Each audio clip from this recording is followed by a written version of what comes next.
और विशेषकर मैं मीडिया के माध्यम से ये बात उठाना चाहूँगा, आप सभी लोग यहाँ हैं, कि जिस तरीके से पीछे जो ट्रांसफ़र पोस्टिंग्स हुई है उसमें एक समाज विशेष के लोगों को, धर्म विशेष के लोगों को निशाना बनाकर जिस तरीके से लाडनू डीडवाना में ट्रांसफ़र पोस्टिंग्स हुई है।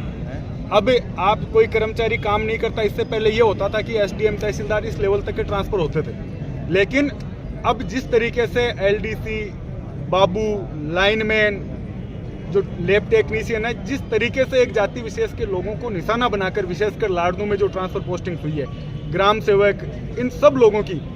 और मैं उन लोगों से पूछना चाहता हूं कि कोई लाडनू का आपका अधिकारी कर्मचारी बाहर है तो आप उसको लाइए, हम उसका स्वागत करते हैं, बाहर का व्यक्ति भेजिए या जिनसे आप लोगों को शिकायत है, लेकिन सिर्फ आप जाति को टारगेट करके कि ये जाट समाज का है, इसको मैं जिले से बाहर भेज दूंगा, इसको बाड़मेर भेज दूंगा, इसको दूसरी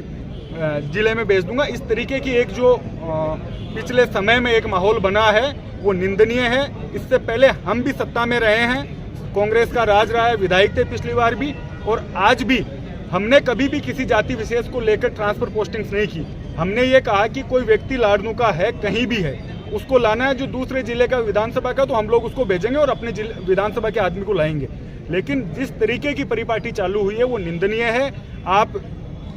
कर्मचारियों में भय बनाकर चुनाव नहीं जीत सकते। लगातार 10 साल से लाडनू की जनता ने नकारा है। हर चुनाव आप नगर पालिका, पंचायत चुनाव, सांसद का चुनाव, विधायक का चुनाव आप हारते आए हैं, लेकिन आप कर्मचारियों में भय बनाकर अगर राजनीति करना चाहते हो, कर्मचारी आज जो बैठा वो किसको जिता दे, किसको हरा दे, लेकिन आप जातियों को टारगेट करके काम करोगे तो पीछे भी आपने मात खाई है और आगे भी जनता आप लोगों को स्वीकार नहीं करेगी। मैं मुख्यमंत्री जी को इस आज आप सबके माध्यम से पूछना चाहता हूं कि क्या आपने एक जाति विशेष के कुछ नौसिखिया लोगों को,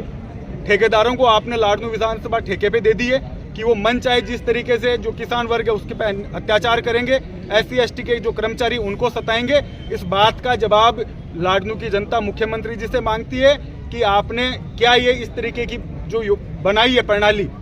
उसमें क्या आप इन किसानों और इनको प्रताड़ित करने के लिए मुख्यमंत्री बने हैं क्या? इस बात का जवाब लाडनू की जनता मांगती है। आपने कुछ समय पहले भी यही मुद्दा उठाया था और आपने कहा था कि विधानसभा में ये मुद्दा उठाएंगे। क्या लगता है कि आपके मुद्दा उठाने के बावजूद भी सरकार ने इस पर गौर नहीं किया, सरकार उसी नीति पर चल रही है? पिछली बार जब कलेक्ट्रेट में मीटिंग थी लोकसभा चुनाव से पहले, तब हमने ये मुद्दा उठाया। पिछली बार 25 सीटें भाजपा की थी, हार के आगे नीचे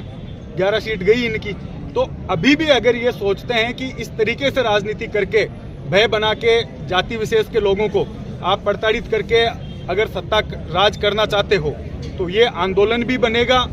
जो कर्मचारी है आज वो किसी भी जाति धर्म का हो, वो राज का अधिकारी होता है, राज का कर्मचारी होता है, लेकिन कुछ लोग ये चाहते हैं कि वो हमारी गुलामी करें, तब हम उनको रखेंगे। और लिस्ट बनाकर जिस व्यक्ति को जानते भी नहीं है, जो गाँव में एक लाइनमैन का बिजली का काम कर रहा है उसको आपने बाहर भेज दिया,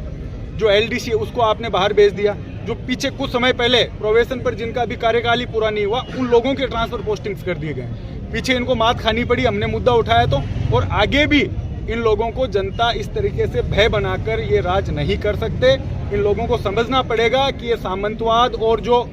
पहले जो राजशाही थी वो नहीं है, ये लोकतंत्र है। इसमें आप जनता के वोट से ही चुन सकते हैं, आप किसी के पेट से पैदा होकर आप राजा नहीं बन सकते।